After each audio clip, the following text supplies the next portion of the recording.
আমাৰ ধৰ্মগ্ৰন্থসমূহত এনে বহু মহান তপস্বীৰ কথা উল্লেখ আছে যিয়ে নিজৰ কঠোৰ তপস্যা সাধনাৰ জৰিয়তে ঈশ্বৰৰ কৃপা পাবলৈ সক্ষম হৈছিল।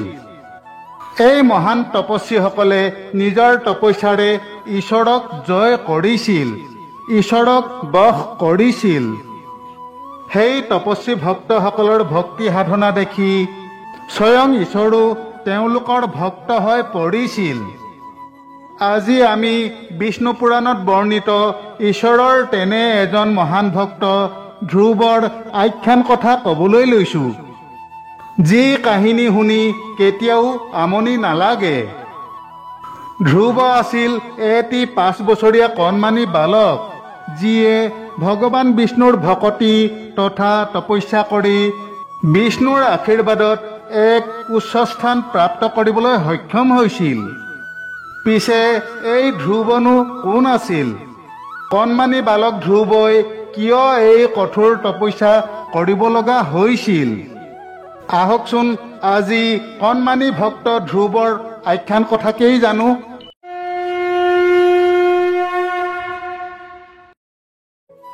স্বয়ম্ভৱ মনু আৰু শতৰূপাৰ প্ৰিয়ব্ৰত আৰু উত্তানপাদ নামে 2জন পুত্ৰ আৰু দেৱাহুতি, আকুতি আৰু প্ৰসূতি নামৰ 3গৰাকী কন্যা আছিল। স্বয়ম্ভৱ মনুৰ পাছত দ্বিতীয় পুত্ৰ উত্তানপাদ ৰাজসিংহাসনত বহে। ৰজা উত্তানপাদৰ সুৰুচি আৰু সুনীতি নামে 2গৰাকী ৰাণী আছিল। দুয়োগৰাকী ৰাণীৰ পৰা উত্তম আৰু ধ্ৰুৱ নামৰ 2জন পুত্ৰ আছিল। ৰাণী সুনীতি অতি ধৰ্মপৰায়ণা সুশীলা নাৰী আছিল। সুনীতিয়ে সকলোৰে মংগল কামনা কৰিছিল। পিছে ৰাণী সুৰুচি অতি স্বাৰ্থপৰ স্বভাৱৰ আছিল, যিয়ে ৰাণী সুনীতি আৰু তেওঁৰ পুত্ৰ ধ্ৰুৱক সদায় ঈৰ্ষা কৰিছিল। সুৰুচিয়ে নিজৰ পুত্ৰ উত্তম ৰজা হোৱাটো কামনা কৰিছিল। সেয়েহে সুৰুচিয়ে কপটতাৰে মোহজাল পেলাই ৰজা উত্তানপাদক হাতৰ মুঠিত ৰাখিবলৈ চেষ্টা কৰিছিল। সুৰুচিয়ে সদায় স্বামী উত্তানপাদক সুনীতি আৰু ধ্ৰুৱৰ পৰা আঁতৰাই ৰাখিবলৈ চেষ্টা কৰিছিল। সুৰুচিৰ চক্ৰান্তত পৰি ৰজা উত্তানপাদ ক্ৰমে ক্ৰমে পত্নী সুনীতি আৰু পুত্ৰ ধ্ৰুৱৰ পৰা আঁতৰ হৈ পৰিছিল। সুৰুচিৰ কু অভিপ্ৰায় বুজি সতিনীৰ তিৰস্কাৰপূৰ্বক কথা শুনি সুনীতিয়েও সদায় স্বামীৰ পৰা আঁতৰে আঁতৰে থাকিছিল। পিছে কণমানি ধ্ৰুৱ তেতিয়া সেইবোৰ কথা বুজি পাব পৰা বয়সৰ হোৱা নাছিল। ধ্ৰুৱই জ্যেষ্ঠ ভাতৃ উত্তমৰ দৰেই পিতাকৰ কোলাত উঠিব বিচাৰিছিল, পিতাকৰ লগত অলপমান খেলিবলৈ হেঁপাহ কৰিছিল। সেয়ে মাক সুনীতিয়ে বাধা দিলেও মাজে মাজে ধ্ৰুৱই অলপ মৰম বিচাৰি পিতাকৰ ওচৰ চাপি গৈছিল। এদিন ৰজা উত্তানপাদে পুত্ৰ উত্তমক কোলাত লৈ বহি আছিল আৰু ৰাণী সুৰুচি ওচৰতে বহি আছিল। তেনে সময়তে ধ্ৰুৱ গৈ পিতাকৰ ওচৰত উপস্থিত হৈছিল। জ্যেষ্ঠ ভাতৃ উত্তমক পিতাকৰ কোলাত বহি থকা দেখা পাই ধ্ৰুৱয়ো পিতাকৰ কোলাত বহিব বিচাৰিলে। পিছে সেইদিনা মাহীমা সুৰুচিয়ে ধ্ৰুৱক পিতাকৰ কোলাত বহিবলৈ যাব নিদিলে। পিতাকৰ ওচৰৰ পৰা আঁতৰাই সুৰুচিয়ে ধ্ৰুৱক ক'লে, ৰবা ধ্ৰুৱ, পিতাৰ কোলাত বহিবলৈ তোমাৰ অধিকাৰ নাই। পিতাৰ কোলাত মাথো উত্তমেহে বহিব পাৰিব, কিয়নো তোমাৰ জ্যেষ্ঠ ভাতৃ উত্তম মোৰ গৰ্ভৰ পৰা জন্ম লাভ কৰিছে। তোমাৰ যদি পিতাৰ কোলাত বহিব মন যায় তেন্তে ভগৱান বিষ্ণুৰ প্ৰাৰ্থনা কৰিবা, যাতে তুমি মোৰ গৰ্ভৰ পৰা জন্ম ল'ব পাৰা। যোৱা, এতিয়া ইয়াৰ পৰা আঁতৰ হোৱা আৰু পুনৰবাৰ পিতাৰ কোলাত উঠিবলৈ নাহিবা। মাহীমাক সুৰুচিৰ পৰা এনেধৰণৰ ব্যৱহাৰ পাই কণমানি ধ্ৰুৱ কান্দি কান্দি পিতাকৰ ফালে চাই চাই মাতৃ সুনীতিৰ ওচৰলৈ গুচি গ'ল। ৰজা উত্তানপাদে সকলো দেখিও নীৰৱে পুত্ৰ উত্তমৰ লগত খেলি থাকিল। ধ্ৰুৱক কান্দি কান্দি অহা দেখি মাতৃ সুনীতিয়ে সুধিলে, পুত্ৰ ধ্ৰুৱ, কি হ'ল তোমাৰ? কিয় কান্দিছা? ধ্ৰুৱই ক'লে, মা, মই পিতাৰ কোলাত বহিব গৈছিলোঁ, পিতাৰ লগত খেলিব গৈছিলোঁ। জ্যেষ্ঠ ভাতৃ উত্তম পিতাৰ কোলাত বহি পিতাৰ লগত খেলি আছে। কিন্তু আজি সৰু মাতাই মোক পিতাৰ ওচৰলৈ যাব নিদিলে। সৰু মাতাই মোক পিতাৰ ওচৰলৈ কিয় যাব নিদিলে মা? আৰু পিতাই মোক কিয় মৰম নকৰে মা? মোক কিয় কোলাত বহিবলৈ নামাতে? জ্যেষ্ঠ ভাতৃ উত্তমক পিতাই কোলাত বহিব দিছে, তাৰ বাবে মই বেয়া পোৱা নাই, কিন্তু মোৰো পিতাৰ কোলাত বহিবলৈ মন যায় মা। সৰু মাতাই কৈছে, মই তেওঁৰ গৰ্ভৰ পৰা জন্ম লোৱা হ'লে পিতাৰ লগত খেলিব পাৰিলোহেঁতেন, পিতাৰ কোলাত বহিব পাৰিলোহেঁতেন, আৰু তাৰ বাবে মোক বিষ্ণুৰ প্ৰাৰ্থনা কৰিব দিছে। পিছে এই বিষ্ণুনো কোন হয় মা? পুত্ৰ ধ্ৰুৱৰ কথা শুনি চকুলো টুকি সুনীতিয়ে ক'লে, বাছা ধ্ৰুৱ, বিষ্ণু ভগৱান হয়। ভগৱান বিষ্ণু আমাৰ সকলোৰে পিতা। তেওঁৱেই আমাক সকলোকে সৃষ্টি কৰিছে। ভগৱান বিষ্ণুৱে সকলোকে মৰম কৰে। যিয়ে ভগৱান বিষ্ণুৰ প্ৰাৰ্থনা কৰে, বিষ্ণুৱে তেওঁক অধিক মৰম কৰে, অধিক ভাল পায়। বিষ্ণুৱে যাক অধিক ভাল পায়, সেইজনে সকলো পায় পুত্ৰ। ধ্ৰুৱই মাকক সুধিলে, মা, মই যদি ভগৱান বিষ্ণুৰ প্ৰাৰ্থনা কৰোঁ, তেন্তে পিতাৰ কোলাত বহিব পাৰিমনে? পিতাৰ লগত খেলিব পাৰিমনে মা? পুতেকৰ কথা শুনি সুনীতিয়ে ক'লে, পাৰিবা পুত্ৰ, পাৰিবা। বিষ্ণুৱে যদি তোমাক মৰম কৰে, তেন্তে তুমি পিতাৰ কোলাত বহিব পাৰিবা, ভগৱান বিষ্ণুৰ কোলাতো বহিব পাৰিবা। এনেদৰে মাক সুনীতিয়ে কণমানি পুত্ৰ ধ্ৰুৱক মৰম কৰি ভগৱান বিষ্ণুৰ কথা কৈ বহুতো বুজালে। কণমানি ধ্ৰুৱই বুজি পালে যে ভগৱান বিষ্ণুৰ পৰা মৰম পালে সি পিতাকৰ কোলাত বহিব পাৰিব, পিতাকৰ লগত খেলিব পাৰিব। মাকে কোৱা এই কথাটো কণমানি ধ্ৰুৱৰ মনত বহু গভীৰলৈ সোমাই পৰিল। ধ্ৰুৱৰ মনৰ মাজত ভগৱান বিষ্ণুক লগ পোৱাৰ দুৰ্বাৰ হেঁপাহ জাগি উঠিল। ধ্ৰুৱই খাওঁতে শুওঁতে উঠোঁতে বহোঁতে সকলো সময়তে কেৱল মাত্ৰ ভগৱান বিষ্ণুক লগ পোৱাৰ কথা ভাবি থাকিব ধৰিলে। এতিয়া ধ্ৰুৱক ভগৱান বিষ্ণুক লগ পাব লাগে, ভগৱান বিষ্ণুৰ মৰম লাগে। ভগৱান বিষ্ণুৰ মৰম পোৱাৰ আশাত ভগৱান বিষ্ণুক লগ পোৱাৰ মানসেৰে এদিন কণমানি ধ্ৰুৱ ভগৱান বিষ্ণুক বিচাৰি মনে মনে ঘৰৰ পৰা ওলাই গ'ল। পিছে কণমানি ধ্ৰুৱইতো নাজানে ভগৱান বিষ্ণু থাকে ক'ত। তথাপি পিতাকৰ কোলাত বহাৰ আশা পূৰ্ণ হ'বলৈ হ'লে ভগৱান বিষ্ণুক লগ পাবই লাগিব। সেয়েহে ধ্ৰুৱই অতি দৃঢ় মনেৰে ভোকে পিয়াহে হাবিয়ে বননিয়ে পৰ্বতে ভৈয়ামে য'তে ত'তে ভগৱান বিষ্ণুক বিচাৰি চলাথ কৰিব ধৰিলে। এনেদৰে এটা কণমানি ল'ৰাই ভগৱান বিষ্ণুক বিচাৰি ফুৰা কথাটো এদিন দেৱৰ্ষি নাৰদৰ চকুত পৰিল। তেতিয়া নাৰদে ধ্ৰুৱৰ ওচৰলৈ আহি সুধিলে, হে পুত্ৰ, তুমি কোন হয়? তুমি কিয় এনেদৰে ঘূৰি ফুৰিছা? ধ্ৰুৱই ক'লে, হে মহাত্মা, মোৰ নাম ধ্ৰুৱ হয়। ৰজা উত্তানপাদ মোৰ পিতৃ আৰু সুনীতি মোৰ মাতৃ হয়। মই ভগৱান বিষ্ণুক লগ পাবলৈ বিচাৰি আছোঁ। ভগৱান বিষ্ণু ক'ত থাকে আপুনি বাৰু জানেনে? নাৰদে ক'লে, হে পুত্ৰ, ভগৱান বিষ্ণু বৈকুণ্ঠ লোকত থাকে। কিন্তু তুমিতো ভগৱান বিষ্ণুক লগ পাবলৈ বৈকুণ্ঠ লোকলৈ যাব নোৱাৰিবা। কিয়নো পুণ্যশীল মানুহে মৃত্যুৰ পাছতহে বৈকুণ্ঠ লোকলৈ যাব পাৰে। গতিকে তুমি ভগৱান বিষ্ণুক লগ কৰাৰ চিন্তা বাদ দিয়া। তুমি এতিয়া বহুত সৰু হৈ আছা। তোমাৰ পিতৃ মাতৃয়ে নিশ্চয় তোমাৰ কাৰণে চিন্তা কৰি আছে। সেয়েহে তুমি ঘৰলৈ ঘূৰি যোৱাগৈ। তুমি যেতিয়া ডাঙৰ হ'বা তেতিয়া ভগৱান বিষ্ণুক লগ কৰিবা। ধ্ৰুৱই ক'লে, হে মহাত্মা, মই ভগৱান বিষ্ণুক লগ নোপোৱালৈকে ঘৰলৈ ঘূৰি নাযাওঁ।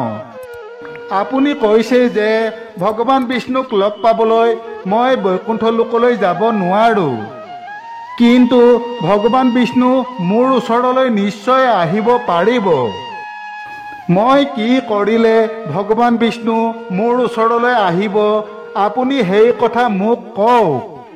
মই সেইটো অৱশ্যে কৰিম। নাৰদে ক'লে, হে পুত্ৰ ধ্ৰুৱ, ভগৱান বিষ্ণু তোমাৰ ওচৰলৈ আহিবলৈ হ'লে তুমি বহুত কঠোৰ তপস্যা কৰিব লাগিব। সেই কঠোৰ তপস্যা কৰিব পৰাকৈ তোমাৰ বয়স এতিয়াও হোৱা নাই। তুমি ডাঙৰ হ'লে তপস্যা কৰিবা। গতিকে তুমি এতিয়া ঘৰলৈ ঘূৰি যোৱাগৈ। এনেদৰে দেৱৰ্ষি নাৰদে ধ্ৰুৱক বুজাবলৈ বহুতো চেষ্টা কৰিলে। পিছে ধ্ৰুৱই ভগৱান বিষ্ণুক লগ নোপোৱাকৈ কোনোপধ্যে ঘৰলৈ ঘূৰি নাযায়। ধ্ৰুৱৰ মনৰ দৃঢ়তা দেখি অৱশেষত নাৰদে ওম নমো ভগৱতে বাসুদেৱাই নামৰ দ্বাদশাক্ষৰ মন্ত্ৰ প্ৰদান কৰি মধুবন নামৰ গভীৰ অৰণ্যৰ মাজত ধ্ৰুৱক তপস্যা কৰিবলৈ পঠাই দিলে। নাৰদৰ পৰা মন্ত্ৰ প্ৰাপ্ত কৰি গভীৰ অৰণ্যৰ মাজলৈ গৈ কণমানি ধ্ৰুৱই কঠোৰ তপস্যা আৰম্ভ কৰি দিলে। সিফালে ধ্ৰুৱৰ কঠোৰ তপস্যা দেখি দেৱৰাজ ইন্দ্ৰই স্বৰ্গ হেৰুওৱাৰ ভয়ত ধ্ৰুৱৰ তপস্যা ভংগ কৰিবলৈ চেষ্টা চলালে। পিছে ইন্দ্ৰই ধ্ৰুৱৰ তপস্যা ভংগ কৰিবলৈ সফল নহল। ধ্ৰুৱৰ তপস্যা দিনে দিনে কঠোৰতকৈ কঠোৰ হ'ব ধৰিলে। অন্ন জল ত্যাগ কৰি ধ্ৰুৱই তপস্যা কৰি যাব ধৰিলে। এদিন দুদিনকৈ মাহ পাৰ হ'ল। এমাহ দুমাহকৈ ধ্ৰুৱৰ তপস্যা 6 মাহত ভৰি দিলে। 6 মাহ পাৰ হোৱাৰ পাছত ভগৱান বিষ্ণুক হৃদয়গত কৰি ধ্ৰুৱই বায়ু ৰোধ কৰি বহি থাকিল। যাৰ ফলত সমস্ত সংসাৰৰ জীৱই উশাহ নিশাহ ল'ব নোৱাৰা হৈ পৰিল। ধ্ৰুৱৰ তপস্যাৰ প্ৰভাৱত ত্ৰিভুৱন কম্পিত হ'ব ধৰিলে। কথা বিষম দেখি ব্ৰহ্মা আদি কৰি দেৱতাসকলে ধ্ৰুৱক শান্ত কৰিবলৈ ভগৱান বিষ্ণুৰ ওচৰলৈ আহি প্ৰাৰ্থনা কৰি ক'লে, ত্ৰাহিমাম প্ৰভু ত্ৰাহিমাম। হে প্ৰভু, ধ্ৰুৱই নিজৰ তপশক্তিৰে সমস্ত সংসাৰৰ প্ৰাণবায়ু স্তব্ধ কৰি ৰাখিছে। এনে পৰিস্থিতিত সমস্ত জীৱকুল ধ্বংস হৈ যাব। হে প্ৰভু, এতিয়া কেৱল আপুনিহে এই সংসাৰক ৰক্ষা কৰিব পাৰিব। ভগৱান বিষ্ণুৱে ক'লে, হে দেৱগণ, আপোনালোকে চিন্তা নকৰিব। মই সংসাৰৰ জীৱকুল নাশ হ'বলৈ নিদিওঁ। এই বুলি কৈ ভগৱান বিষ্ণু তৎকালে আহি প্ৰকট হৈ ধ্ৰুৱক দেখা দি ক'লে, হে বাছা ধ্ৰুৱ, এই কোমল বয়সতে তোমাৰ কঠোৰ তপস্যা দেখি মই পৰম সন্তোষ লাভ কৰিছোঁ। উঠা বাছা, চকু মেলা। চোৱাচোন, মই তোমাক লগ কৰিবলৈ আহিছোঁ। ধ্ৰুৱই চকু মেলি চাই সন্মুখত চতুৰ্ভুজাকৃতিৰ বিষ্ণুক দেখি হাতযোৰ কৰি ক'লে, প্ৰণাম প্ৰভু। হে প্ৰভু, আপুনি এই বিষ্ণু ভগৱান নেকি? বিষ্ণুৱে ক'লে, হয় বাছা, মই এই বিষ্ণু ভগৱান। আহাচোন বাছা, মোৰ ওচৰলৈ আহা। ভগৱান বিষ্ণুক সন্মুখত দেখা পাই ধ্ৰুৱৰ স্তুতি প্ৰাৰ্থনা কৰিবলৈ মন আছিল। কিন্তু কণমানি ধ্ৰুৱই যে প্ৰাৰ্থনা কৰিবলৈও নাজানে। গতিকে ভগৱান বিষ্ণুৰ কথা শুনি ধ্ৰুৱই মন্ত্ৰমুগ্ধৰ দৰে তেওঁৰ ওচৰলৈ আগবাঢ়ি গ'ল। ভগৱান বিষ্ণুৱে ধ্ৰুৱৰ মনৰ স্থিতিৰ বিষয়ে বুজিব পাৰিছিল। সেয়েহে বিষ্ণুৱে ধ্ৰুৱক কোলাত উঠাই লৈ হাতৰ শংখটোৰে ধ্ৰুৱৰ কপালত স্পৰ্শ কৰি দিলে, যাৰ ফলত ধ্ৰুৱই সমস্ত বেদ বেদান্তৰ জ্ঞান লাভ কৰিলে। ধ্ৰুৱক কোলাত উঠাই লৈ ভগৱান বিষ্ণুৱে সুধিলে, কোৱাচোন বাছা, তুমি কিয় মোক লগ পাবলৈ বিচাৰি আছা?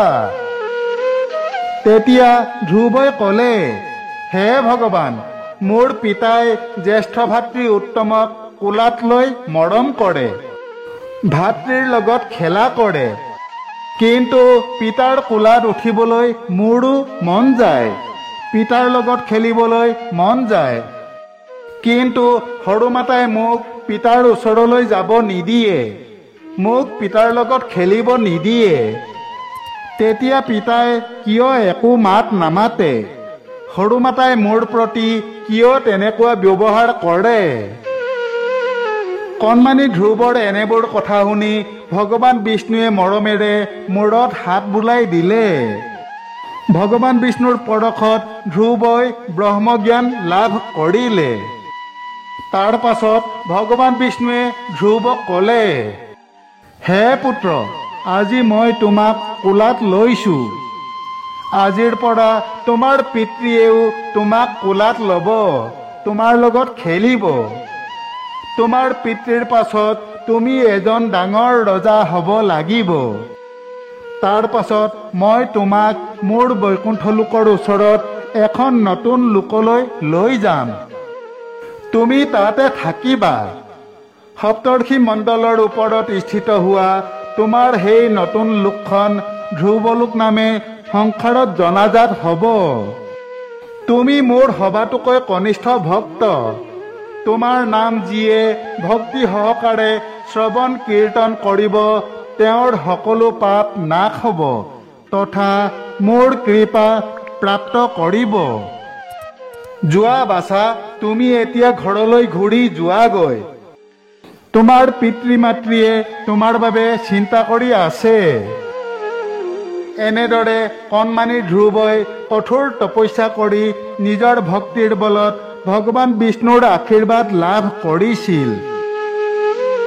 ভগৱান বিষ্ণুৰ দৰ্শন লাভ কৰাৰ পাছত ধ্ৰুৱ পুনৰ ঘৰলৈ ঘূৰি আহিল। ঘৰলৈ ঘূৰি অহাৰ পাছত ধ্ৰুৱই মাহীমাকে আগতে কৰা দুৰ্ব্যৱহাৰৰ কথা ধৰি নাথাকিলে আৰু মাহীমাক সুৰুচিয়েও ধ্ৰুৱক মৰম কৰিব ধৰিলে। ধ্ৰুৱ যেতিয়া ডাঙৰ হ'ল তেতিয়া পিতৃ উত্তানপাদে ধ্ৰুৱক নিজৰ ৰাজসিংহাসনত বহুৱালে। ৰজা হোৱাৰ পাছত ধ্ৰুৱই শিশুমাৰ নামৰ এজন প্ৰজাপতিৰ কন্যা ভূমি আৰু বায়ুৰ কন্যা ইলাৰ লগত বিবাহ কৰে। পত্নী ভূমিৰ পৰা কল্পক আৰু বৎসৰ নামে 2 পুত্ৰ আৰু ইলাৰ পৰা উৎকল নামে এটা পুত্ৰ সন্তান জন্ম হয়। চক্ৰৱৰ্তী ৰজা হৈ ৩৬,০০০ বছৰ ধৰি ৰাজ্য শাসন কৰাৰ পাছত ধ্ৰুৱই দ্বিতীয় পুত্ৰ বৎসৰক ৰজা পাতি বানপ্ৰস্থৰ বাবে গমন কৰে। ধ্ৰুৱই বদৰিক আশ্ৰমত গৈ তপস্যা কৰি ব্ৰহ্মজ্ঞান লাভ কৰে। তেনেতে এদিন ভগৱান বিষ্ণুৰ 2জন মুখ্য পাৰিষদ নন্দ আৰু সুনন্দই এখন দিব্য বিমান লৈ আহি ভক্ত ধ্ৰুৱক সশৰীৰেৰে বিষ্ণুলোকলৈ লৈ যায়। তাৰ পাছত ভগৱান বিষ্ণুৱে প্ৰিয় ভক্ত ধ্ৰুৱক বৈকুণ্ঠ লোকৰ ওচৰত ধ্ৰুৱলোকত স্থান দিয়ে আৰু ধ্ৰুৱই সেই ধ্ৰুৱলোকতে বাস কৰিবলৈ লয়। বান্ধৱসকল, এয়াই হৈছে ভগৱান বিষ্ণুৰ প্ৰিয় কণমানি ভক্ত ধ্ৰুৱৰ আখ্যান কথা। আশা কৰোঁ আজিৰ কথাভাগ আপোনালোকৰ নিশ্চয় ভাল লাগিল। আগলৈ অন্য এক নতুন কথাৰ সৈতে পুনৰ লগ পোৱা আশাৰে তথা আপোনালোক সকলোৰে কুশল কামনাৰে আজিলৈ সামৰিছোঁ। জয় শ্ৰীকৃষ্ণ।